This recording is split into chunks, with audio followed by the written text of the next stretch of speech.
This is Ken Kreitzer for CaMMVetsMedia. We cover cadets, midshipmen, veterans, and the military proudly since 2008, joined by our producer, director, Richard Miller.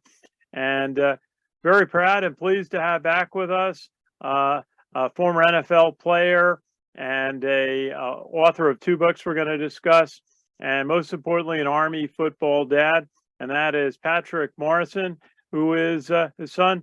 Malcolm played on the Army football team as an extraordinary defensive player, graduated last year. Patrick, how are you tonight? Good, Ken. Thanks for having me. Good to be back. Well, good to have you with us. And I guess we're going to talk about a couple of things. We're going to talk about your book, and we're going to talk a little bit about Army football and what you saw, talk a little bit about the bowl games. But we wanted to start a little bit with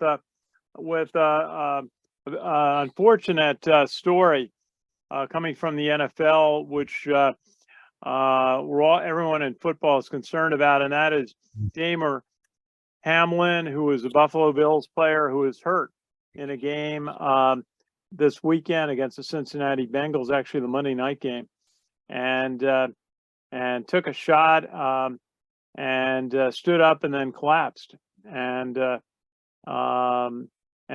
possibly was saved by the fast work of the medical teams who went out immediately to treat him.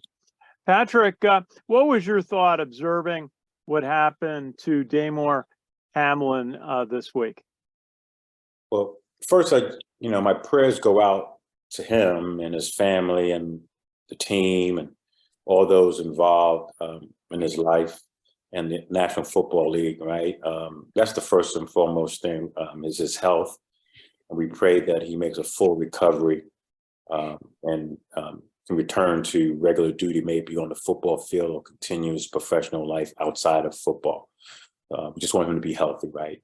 So that is my prayer for him. So the interesting thing about that turn of events, it looked like a routine tackle. It was not a sparing, leading with the head, none of that we see a lot of injuries, right? So if you remember back in the 90s, it was like frequently guys were being paralyzed. They were dipping the head. Everyone was getting hurt week in, week out. Even my teammate at the time, Scott Mercereau, was with the Jets when his teammate Bird ran into his chest. Just ran into his chest, a funny move, and he ended up paralyzed for a period of time. Mm-hmm. So freak accidents happen, but if you saw that tackle again, it was an aggressive tackle, obviously, but it wasn't something that would cause concern by the way he tackled. So that's one. The other part of it says again how fragile the human body is, right? That at any moment in time in this violent sport, anything could happen. I remember reading years ago that Mr. Vince Lombardi said, "This is football, and it is a violent sport, and it is meant to be played violently." And it is. My son doesn't play anymore, but he understood when he retired that, if you don't feel it, you can't play football half speed, right? You have to go full speed. You have to keep your head on a swivel, and you have to be prepared for anything, because at any moment in time, something could happen. So, once again, my prayers are out to him. Once again, we have fragile bodies. I believe it was a freak accident. I got hit a certain way that jolted in some things, and he had a heart attack. But that's my position. That's how I look at it thus far. Yeah, no, tragic, and really our prayers and best wishes go out to Damar Hamlin and his family and all concerned, his teammates and all of those out in Buffalo. We've been kind of looking at injuries over years. I mean, one of my first games covering Army football was out at the Meadowlands, the first college football game in the new stadium. and it was against Rutgers, and it was a good game. But after Rutgers scored, they did a kickoff, and it was a violent collision on the tackle, and both players didn't get up. And one was Eric LeGrand, who is still paralyzed from it, and the other was one of the Army players, Malcolm Brown, who was hurt, but he took a shot in his shoulder and was back playing a few weeks later. But Eric, one of the bravest people we know. I've met him a couple of times since then at different events, and I know he does broadcasting and does a lot of public speaking on keeping hope and keeping positive to get through medical conditions like he has suffered. Tell us a little bit about, is there something in football you'd like to see that would make it safer? Some people say they'd like to reduce the number of kickoffs to maybe just the start of the game and start every series on the 25-yard line. Army was wearing special helmet covers this year in practice that have been around for a while, we found out, but they're another kind of protection for the players on the blows they take to their helmet and their head, and just limiting contact in some cases in practice. Is there anything that you've seen or would like to see that would make football, which is by definition, as you said, a collision sport, a little bit safer? Yeah. So R&D, research and development, obviously is important and wide, because the players are bigger, faster, stronger. Sound like the bionic man, right? But that's what we've created with new technology and the evolution of the athlete, of the professional athlete, not only in football, but across all sports. I think we see,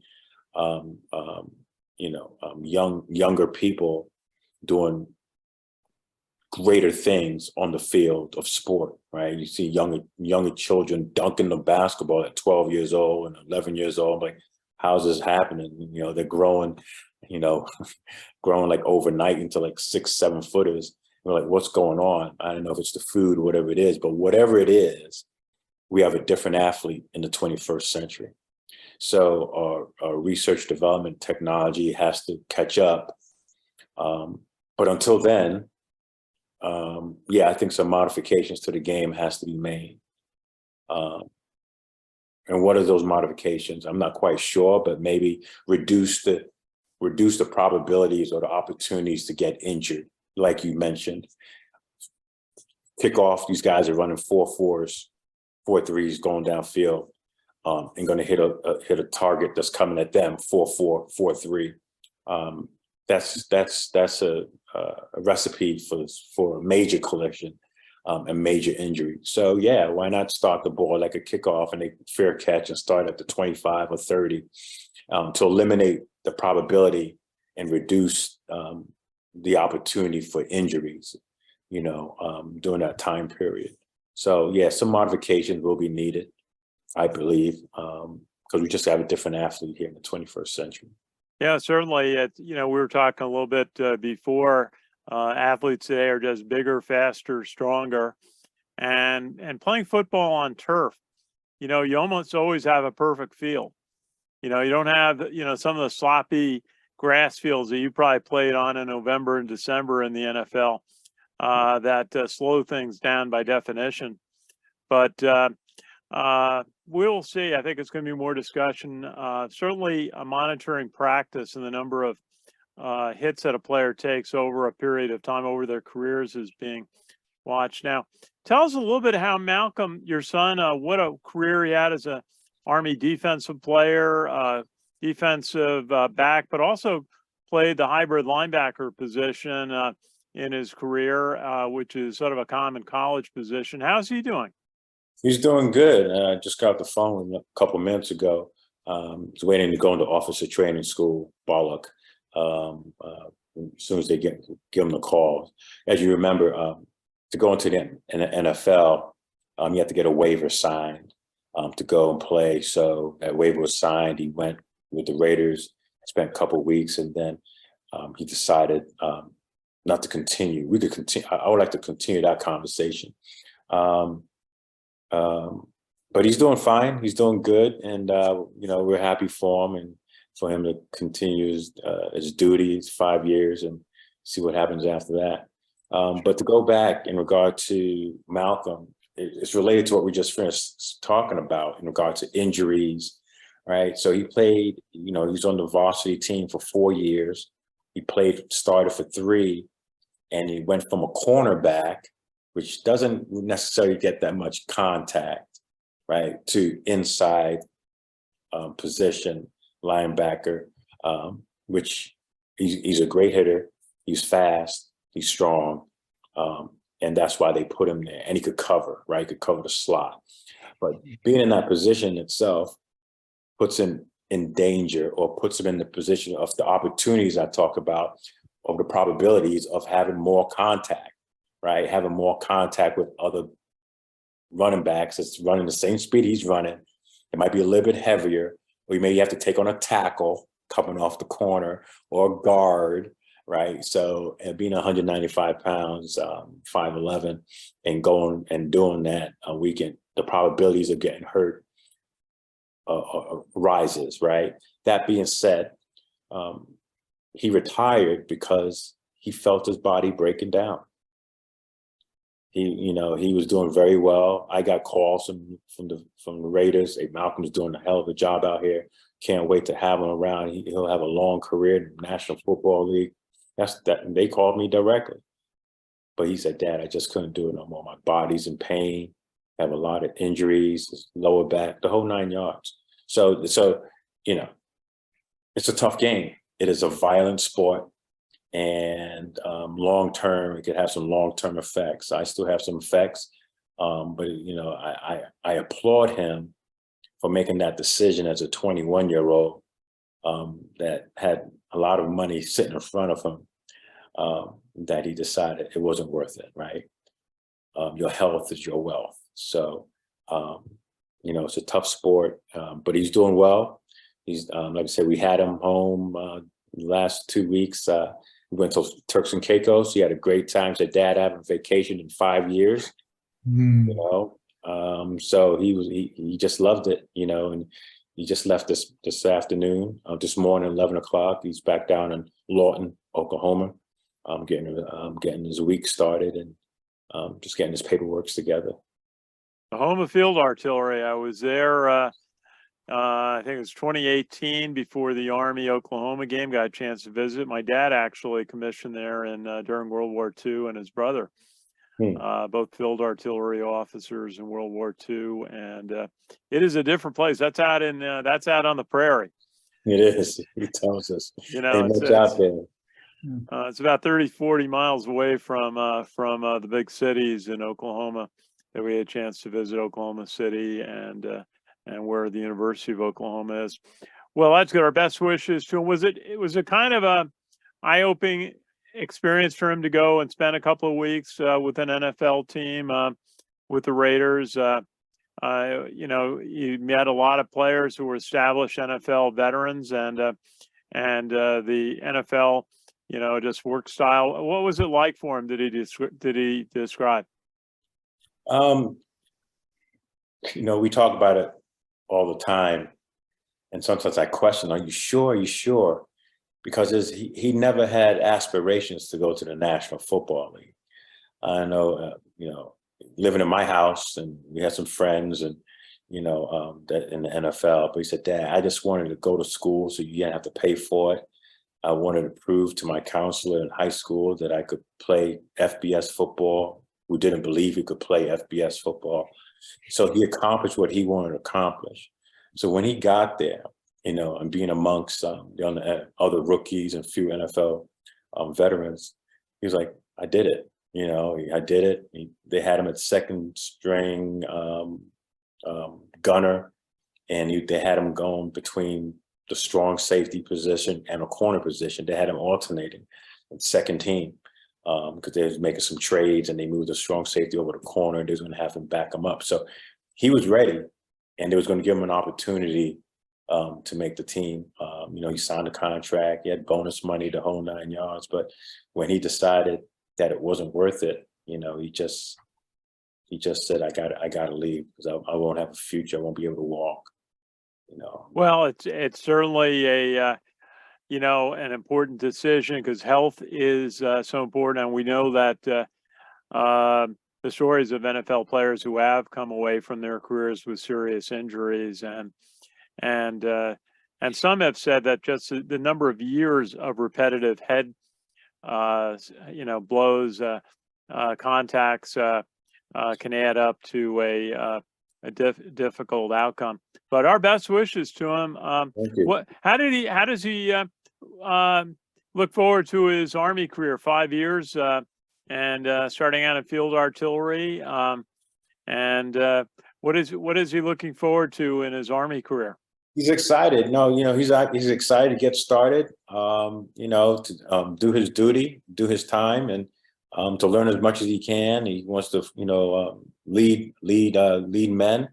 One thing that we love about him, he's our son, of course, but one thing we love about him is that he's pretty humble because he understands that he's going to be, yes, a second lieutenant, first lieutenant, but they're going to be officers there, sergeants that's going to be there longer than him, and they have the experience, and he understands he can learn a lot from them, right? That's right. And this is what he said to us. So that says a lot about him, and that he's not going there thinking that he knows it all, because he knows he doesn't know it all, and he's always open to learn. And yeah, we appreciate him for that. Yeah, all we here at West Point, and we also do work with ROTC programs, and they all preach when you commission as a second lieutenant, you listen to the NCOs, the sergeant majors, and all those who have the 10 and 20 and 30 years of experience. And have been on, and so many now in the Army have been on deployments, handling serious situations. Well, that's great. Our best wishes to Malcolm, and want to talk a little bit about your two books that are out, and you've got a new one you wrote before Common Ground, and you now have a book out called Upon This Ground I Trod. Tell us a little bit about why you became an author and about your two books. Yeah, well, I became an author by chance. When people hear that you played a professional sport, teachers specifically, can you come and talk to our kids in our classroom, right? And just come tell them. They all want to see a professional athlete. They want to see a professional football player. I said, sure. I love kids. My background, or my degree, master's, is in social work. I've been a clinical social worker for many years. When I was in Connecticut, dealing with difficult populations, but I understand the importance of engaging with children. So whenever I have an opportunity to speak, I speak with children in the classroom, in the schools, or whatever the environment is. So that being said, I was giving talks, and people say, you need to put your story in a book. I said, never thought about that. I'm not a writer. I'm not an author. So you're a writer. So just write it down. Whatever it is, just write. Don't think about editing. Don't think about spelling. And I'm not a good speller, but so don't think about that. Just write what you know, right? So I wrote what I know. I wrote about my experiences as far back as I could in the first book, Before Common Ground, being an immigrant from London, England, and come to the United States. I dealt with some abuses. Yes, I dealt with some bullying. I dealt with a lot of different things that children go through, right? So it makes it relatable to them. But in spite of all of those things, I was able to make it through and use the pain that I experienced on the football field in a positive way, right? So that's my message when I talk about Before Common Ground. And when I signed my contract is where Upon This Ground I Trod continues the story. So it talks about my life as a football player after being drafted, walking to the locker room, seeing Lawrence Taylor, seeing Phil Simms. I had a bad day of practice. By chance, my locker was next to Phil Simms. He was from Moorhead, Morehead College or Morehead State University. He said, don't worry about it. We're both from small universities, but you could do it, So I remember things like that. Phil Simms was a great guy, a lot of great guys on that team in the 80s that I had an opportunity to meet and spend some time with. So that story, Upon This Ground I Trod, talks about the Giants. I went to arena football, played for the New York Knights, where our games were in Madison Square Garden. So that was an experience. I talk about my time in Miami. People don't know I was in Miami for a minute. Coach Schuler was there. I stood right next to him. I was like, "Oh my God, it's Coach Schuler." Mhm. It was crazy. It was crazy, but that's an event that happened in my life. It's an interesting story that I talk about. And in the book, I touch on it briefly about the business of football. And Sure. now, years later, I understand to a point when you hear guys say, I'm not practicing, I'm not coming to camp, I'm not doing this, because there is a business side to this sport, and it's not necessarily always peaches and cream. And sometimes guys got to make decisions that they don't really want to make, but they have to make them. And I made one of those decisions, as I talk about in Upon This Ground I Trod. And I continue to talk about meeting my girlfriend and having a baby at 22. These are issues, real life issues that a 21, 22-year-old is dealing with, trying to make the National Football League and the stresses of that. So I talk about all that. Well, that's so much. I mean, we always hear about the end of, as training camps go on, cut days where they ask for the playbook, and it goes from, starting out with 100 players, and NFL rosters are relatively small. I mean, they used to only be 40 players, and now it's up to 50 something. Was it 53? Yes. With, and then they have a taxi squad or practice squad, they call it now. And it's a lot different when, a college team, you could have, 90 out on the field. Yeah. And, and even in a college team, you have 150 possibly in the locker room, because you've got players who are on practice squads and so on. Yeah. What's a big, tell us a little bit about, and we're talking with Patrick Morrison, who is an author and a former NFL player with the Giants and mentioned with the Dolphins as well. And his son, Malcolm, graduated from West Point, Army football player, great player, and had a chance to try out in the with the Los Angeles Raiders. I'm not going to use their former team's name.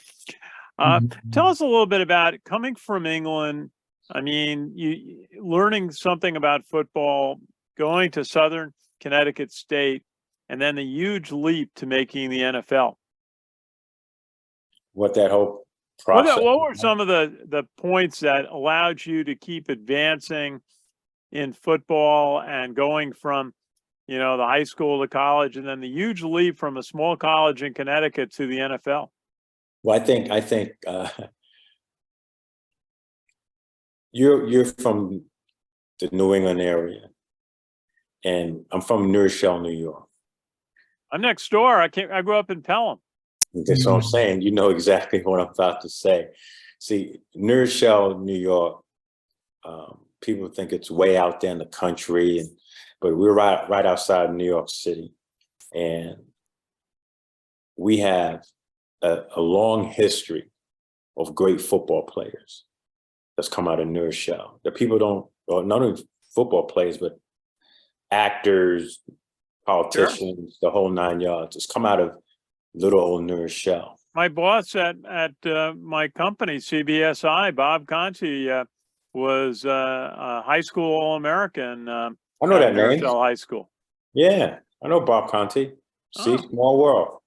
See, and that in itself speaks volumes, because if you played football at New Rochelle, you go down in the memory banks of a lot of football players that's come after you. They know your name because we're such a tight community, and it was that community in which my mother resided when she came here, and I went through the school system. I made friends and football and basketball, but mostly football was the mainstay.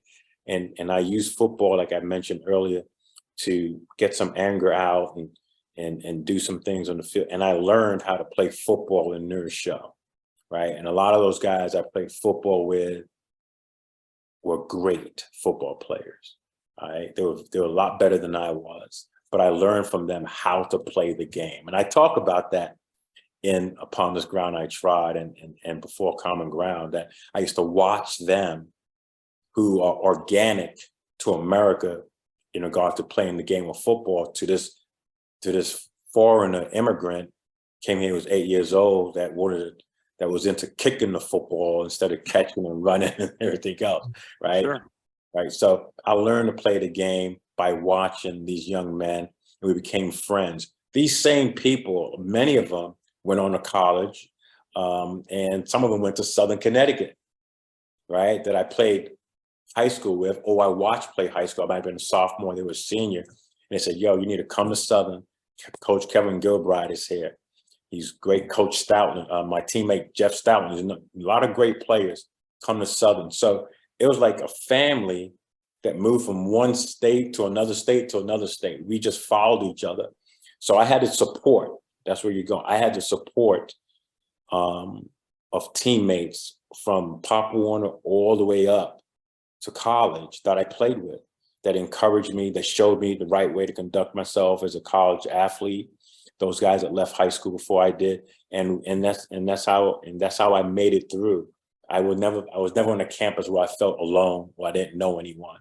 I was always around someone from home, from New Rochelle, and we had a standard of how to play football. We had a standard, and if you didn't play that at that standard, they would let you know. They will let you know. But I'm glad I was with those guys, and they helped me out, like a guy named Mike West, Sonny Fernandez,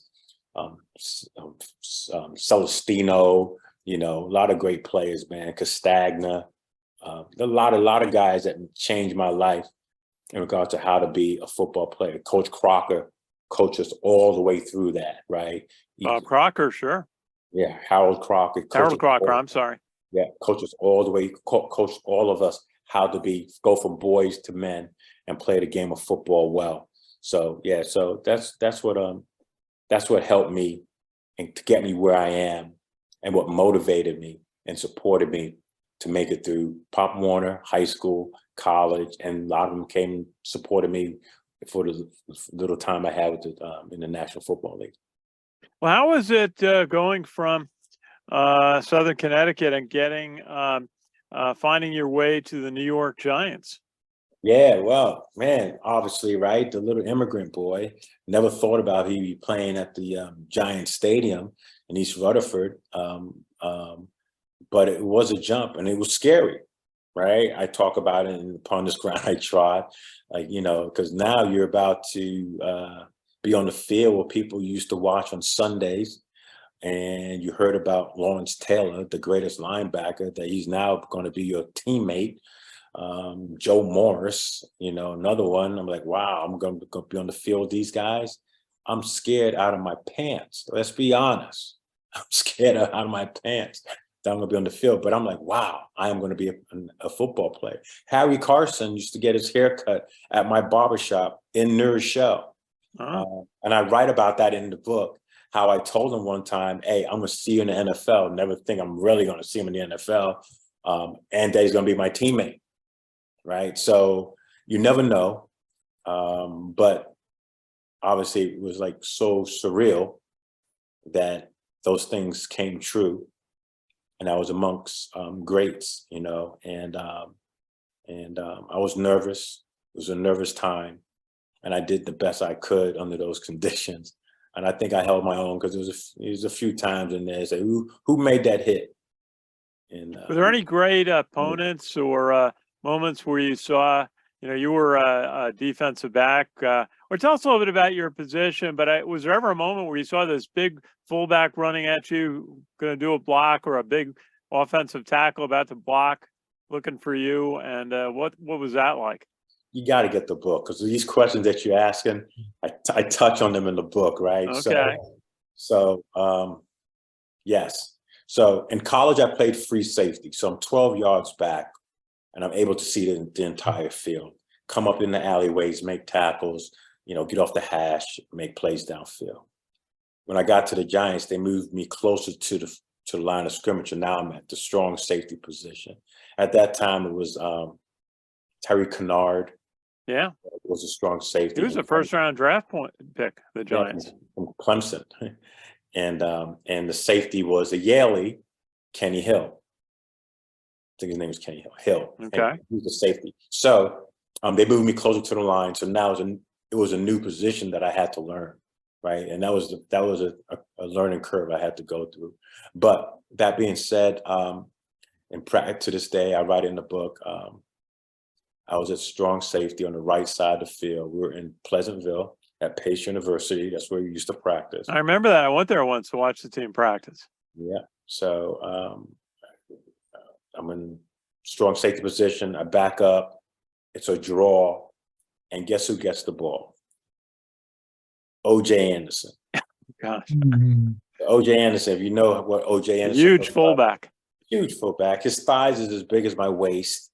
And he's getting the ball off tackle. So I'm the little rookie. I can't get blocked downfield. I do write about that happening as well by one of the offensive line. But this particular play, OJ's coming my way, and I had to go make the tackle. I did make the tackle. I just threw my body in there. This is another example how, the injuries, right, happen. But, you got to make the tackle, right? So I came in, low to boom, stayed low, hit him in his legs, and I felt it. I felt it because he's heavy. I think at the time he was like 225, 230, running a 4.4, 4.5, and he's coming through there like a truck. And, and I felt it. I got up slow. I wasn't hurt. It's just stunned. Right. So that was one of those plays. I was like, wow, I am here. I'm here. And I said, I don't know how. I actually said it back then. I don't know how these players could do this for 16 games. Right. And I'm going to sidebar real quick. That Giants Stadium, it's not like MetLife Stadium. Giants Stadium field, if you can imagine, a cement floor with a carpet over it. Yeah. Hard. Right? Hard. Right. And it had a little mound in the middle, but it was hard. And I, to this day, will not forget that after playing a complete game, all my joints, my hip, my knee, my ankle was in pain. Just running up and down the field. I didn't even hit anyone on that surface. So just imagine playing, I don't know, 5 years, 3 years, or maybe on a surface like that, on top of being hit every day. That could wear and tear in your body. Right. So yeah, playing the 16 games. I mean, there was talk of expanding the NFL beyond that, and the wear and tear. And fortunately, the fields are a little bit better. I mean, you do have the field turf is a little bit better. How do you judge the difference of the artificial turf from years ago, the AstroTurf, which was, as you described, kind of a carpet on top of a cement field, versus the field turf that they're playing now? It's got the little rubber pellets in it that make it a little bit softer. What's the difference between the surfaces? Yeah, so interesting you asked that question. So go back real quick. So before we moved from Philadelphia, because Malcolm was born and raised in Philadelphia, 2013, we moved to Stanford. I worked as a athletic director for a sports youth program that was based out of a mega church out of Philadelphia.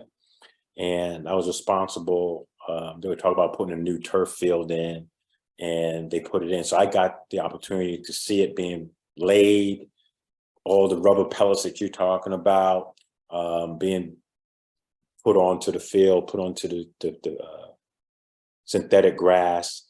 So I saw it from ground up, how it works. And I think technology has come a long way. And I say that because back in 1988 or 89, there's a company called Balsam, I think it was, that was one of the first companies that introduced turf to colleges and high schools. And I was working with them back then. So it's a new product that we're trying to expand and get into the universities and schools. So I knew from very early that this was going to be the future, right? And when something new like that comes along and you're like, wow, this is pretty good. And it is pretty good, right? You can't argue with technology. It does give the new pellets now. It does give a little bit, but it's nothing like, to me, the natural surface. Sure. You know, like you said, those muddy days, when you need, you know, you may get hit funny and your legs come from underneath you. You want your legs to give out in some of those circumstances. You don't want you want your legs to stay gripped. Sometimes you need your leg to slide out the way because if it would stick, the pressure, sure. Pressure, inertia, all that works against your body. So I always prefer natural turf. I always prefer natural turf. Yes, the game is faster. I don't know if that's a problem, that the game being faster, with faster men, stronger men. Maybe we need to slow some of them down one way or another. But I always would favor a natural surface to compete. Well, one way you might be able to do it is to make the field turf a little longer, a little thicker. Because I notice when I walk across it, it has a substantial feel to it, and you almost got to pick your feet up out of it. And I wonder if you could actually slow the field turf down by making the grass, the artificial grass, a little taller.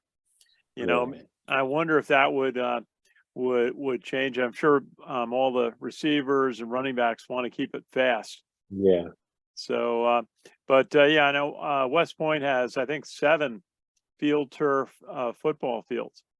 Wow. And from the prep school to the Mikey Stadium to the 3 immediate practice fields, and then the field for the sprint football team.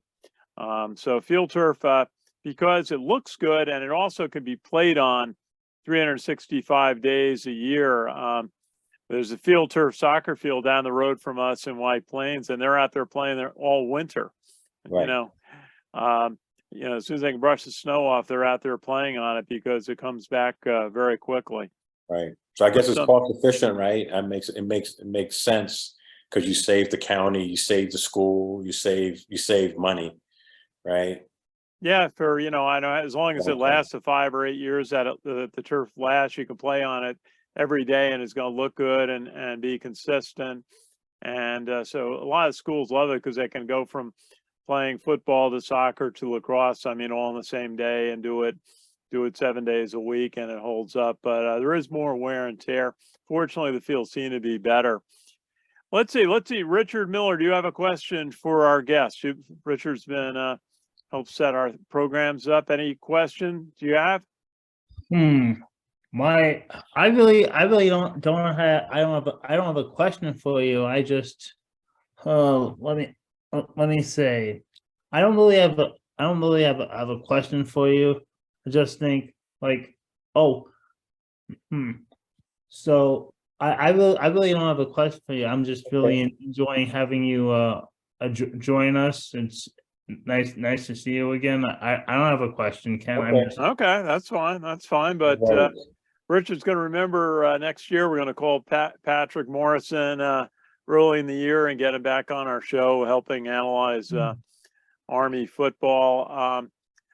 Patrick, where can we're going to put it in the caption on this, but just mention where your book can be obtained.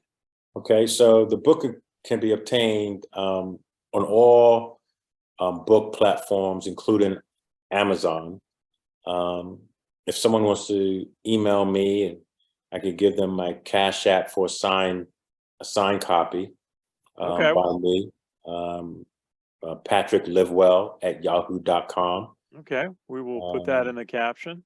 Good, thanks. And I can send them a signed copy, but you can always pick it up on Amazon. It's on digital as well as hard copy. Okay, I know I've got a signed copy of your first book, and I'm going to look forward to your second book. Any surprises? I still can't believe Tulane beating USC in the bowl games. Any surprises in the bowl games? That one was, right? However, Army has played them a few times in the 4 years Malcolm was there, and they've always been a great team. They've always been fast, talented. Oh yeah, they had an off year last year, but they were talented. They've always They've been gotten a lot better. About 10 years ago, there was concern about their future as a program, right. and but they've invested. They have a new stadium. They got devastated by the floods in New Orleans a couple of times, but they have the new stadium, and the coach there really has turned that program into a major contender. Yeah, and it showed. It showed. They got some great athletes, as you saw what they were doing the other day. So kudos to them. Kudos to the coach. And with a big win like that is only going to strengthen the program and get better over time. So good for them. And you saw Georgia with a narrow win over Ohio State. Any thoughts on that one? He can't shank that ball like that, man. You can't shank it like that. This is you're going for the national championship game if you win it. I know, and that's the thing, right? I'm not getting on kickers, However, come on, kickers, this is your moment in time where you get to shine, right? And it's all right to make an extra point here and there, but when the game is on the line and it comes down to the kicker, you got to perform like everybody else on the team has to perform at their position. And okay, you could have been short, it could have been a little bit far right or far left, but that ball was shanked. It was shanked. No, it's the wrong time to do that. We certainly admire Quinn Morrison with his 2 field goal kicks against Navy this year to tie it. That's right. And to win it in overtime. And boy, did he come through in the maximum pressure situation. Exactly. And how's that feel? I had this moment. I was walking off the field after the celebration, the alma maters, and I was going through the tunnel, and the chief of staff of the Army, General McConville, number 1 soldier in the Army, is being introduced to Quinn Morrison by the superintendent of West Point, General Gillen. And what a moment that was for Quinn. How about the win by TCU over Michigan? Another one, man. I don't know what they're going to do. Harbaugh over there, I think he's 0 for 7 in these games, man. You had a great season. Can't take nothing away from the season, but once again, they may say you can't win the big one, and that's what it comes down in that conference, Ohio State, in Michigan and Michigan State. You guys got to be able to win, especially against Ohio State. So them losing doesn't look good.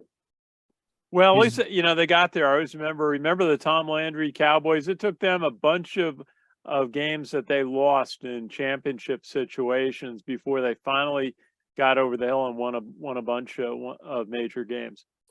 Yeah, but they were in championship games. Yeah. We're trying to get Michigan to a championship game.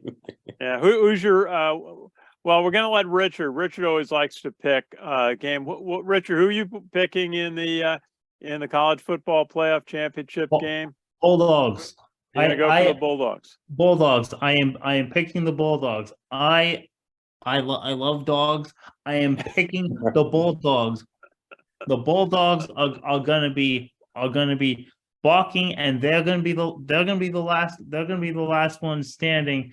They are gonna be the ones out in this game. Okay. I'm gonna go. I really think if Georgia's defense can handle TCU, I'm gonna go likely 31-24. Georgia's gonna come up with an interception late. Okay, we'll write this down. Richard's pick. Championship. Okay. Yeah. Okay, Patrick, what's your thought? 110. Go ahead. You're talking about Jim Harbaugh's a bowl record. He's actually only His only bowl win was actually the Citrus Bowl. Since then, six losses to end the season, except for the 2020 COVID season. A 13-1 season this year doesn't really mean a thing for Michigan because they did not win the championship. Good year, but coming up short. Well, we are real happy covering Army football the last few years with the number of bowl wins that Army has had. You feel real good when you win your last game of the year. And last year, the win over Missouri. And this year, the win over Navy. Didn't get a bowl game in, but beating Navy really put a positive end on the season. And Patrick, so who are you picking?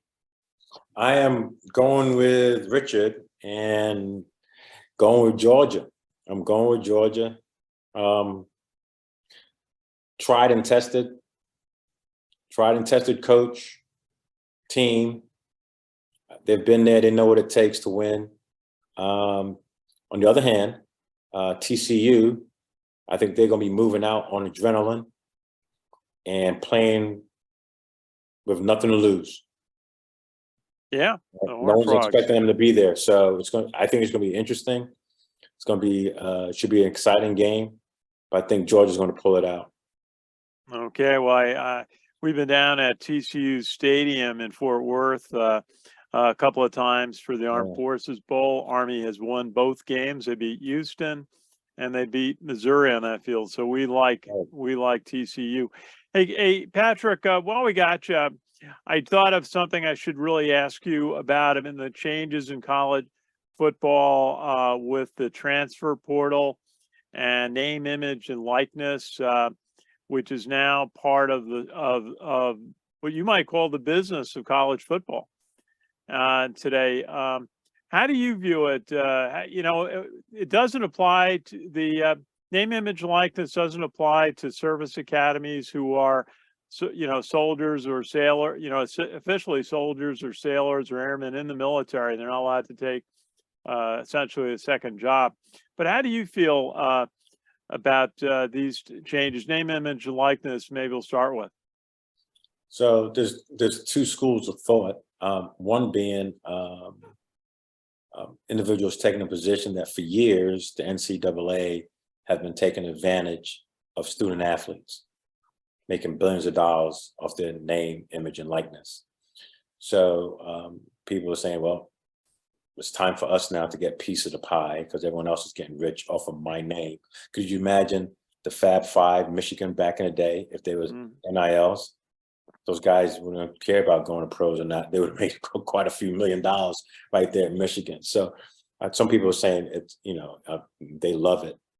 My position is, I think there's a place for it, but they need some parameters, some protocols to be put in place of how to obtain some of these dollars for these players. Because sometimes from what I understand and what I'm hearing behind the scenes is like players are going to these schools and they have NILs, but the NILs are just basically alumni giving them money, not necessarily a real endorsement for a product that has their name on it. Say, come over here, show up at my job at my company today and talk to someone, and I'll give you a couple extra dollars, whatever, right? So, there needs to be some sort of some real coordination of how this thing is going to look. Right now, I just think it's a wild, wild west out there. About the NILs. So I think someone needs to put some protocols in place, some parameters and barriers how these students are going to get paid and expectations. Well, I think there's always been a need to give players who can't take part-time jobs. When I was in college, I had a part-time job and I worked all summer. I worked at golf courses, and I could make a fair amount of money in the summertime, to carry me through on expenses in college. Plus, college didn't cost so much back then. That's the problem, right? So that's the problem. These athletes cannot play, can't get little jobs. They can't work the pizza shop. They can't get little part-time jobs. If they wanted to, they can. right? So, and that's the problem. If they were able to get a little job if they wanted to, maybe it wouldn't be a need for all this NIL, but they can't do anything. Well, but play too, football, go to class. I kind of look at, if you're in an ROTC program or even a cadet at West Point or a midshipman, you get a stipend because they're officially in the military. They get paid. Right. But not that doesn't apply to most of the other colleges. I think a stipend was a good idea. Yeah. But there's always this thought of, okay, well, we're going to take care of the football team and maybe the basketball team, but are we going to take care of any of the other teams? And then you're adding to the expense of that. Right. So it's I think when you look at what the future of finance is for college athletic departments, there's going to be a lot of pressure on that to finance the NILs, however that's being done. And then also the expectations of other teams, that are in the same athletic department. Right. So we're gonna have to follow that one, have you back on that one. Quick thought, what's your thought on the impact of the transfer portal? I think that's a total mess. I think, I think Malcolm and I was sitting watching it the other day. I think it's good to some extent, but we're watching. I forgot who we're watching, but one team, we got a guy that's been in the portal like 3-4 times. I'm like, what happened to like sustainability, fighting it out, working it out, wait your turn, strive to be a starter, beat somebody out, whatever it may be. Instead of, I'm not playing this year, I'm not playing my sophomore year, let me go transfer out. We got 25-year-olds playing college football that still have like 3 years left of eligibility or whatever it may be because of COVID, of course, and Sure. some other things. But I think if for instance, here's an example: you're at Alabama, right? You're the best of the best of the best of the best at Alabama, but you're a sophomore or a junior and you haven't seen the field yet. You could probably go somewhere else and play right away for your last 2 years. Go in the portal, right? Go in the portal. But we're seeing freshmen, sophomores going in the portal. I'm like, and then they don't like it. They stay 1 year, go to another, they go in the portal again, and they come like, So I just think the portal should be there, but I think there should be a limit of how many times you could go into the portal. Yeah, and the concern I've heard and seen articles on the percentage of players or college students who go into the portal and don't come back with another option to go to, right, is in the 50% range. Right. And it's surprising for people because the top caliber players, you don't hear about that. It's the player who is, as you said, didn't quite make the 2 deep chart and is going somewhere else. Well, those aren't always the players that another school is going to want to pick up unless they're coming out of Alabama. So that's a concern because at the end of the day, it's about graduating and getting a college education and getting education that's going to last the balance of your life. I mean, look at your son. He's a graduate of West Point, the premier leadership development institution in the world. And he's going to have lots and lots of options in his Army career and also what he does after that. But that's what you got to do. It's at the end of the day, it's always got to be about education. Right.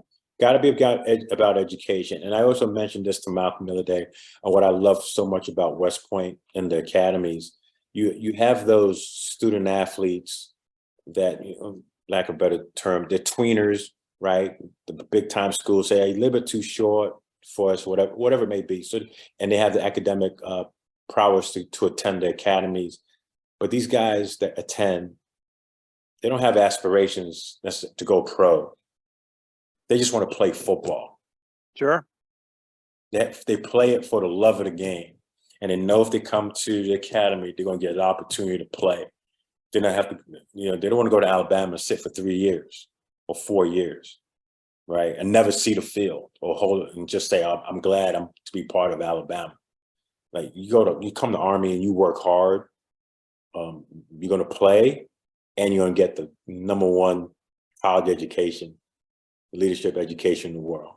And so if you don't go pro and you don't worry about it, you're going to be fine. Right. And that's how we looked at it. So, and I don't think a lot of student athletes are looking at it that way, just to play for the love of the game. The NIL and the money, it will come if you play for the love of the game, you know, and just be the best that you could be. Absolutely. Patrick Morrison, so good to have you with us tonight. Any final thought? We appreciate it. It's been a delightful chat tonight. Thank you. No, once again, you know, I appreciate you giving me a call and to be on tonight. It's been a long time. Rich, I appreciate you, brother, for Thank you. thing. Yeah, man, it's always good to be back. And yeah, feel free to call me. You can still chop it up about some football, some other things. We talk about some Army football next time. Okay, we will. And Patrick Morrison, former Southern Connecticut State player, former New York Giant, Miami Dolphin, author of 2 books, and we're going to caption those in on our replays of this. And so delightful to have a chance to talk with you. And really, our best wishes to Malcolm. We enjoyed covering him at West Point for his 4 years there, and just delighted that he commissioned and going to be serving as an officer in field artillery, my dad's unit branch of the Army. And we'll look forward to following his Army career. So really best wishes and great to talk with you. We'll do this again very soon. All right, thank you again. And thank you to Richard Miller for helping set us up, our producer director. I also want to mention that we're doing work with the Special Operations Warrior Foundation, which is providing scholarships and mentoring support to families of fallen Special Operations members. And we'll have some information about them in the caption as well. Thanks again to Patrick Morrison. We'll be doing this again. And this is Ken Kreitzer for CaMMVetsMedia. We cover cadets, midshipmen, the military, and veterans proudly since 2008. Thanks for watching and have a good evening.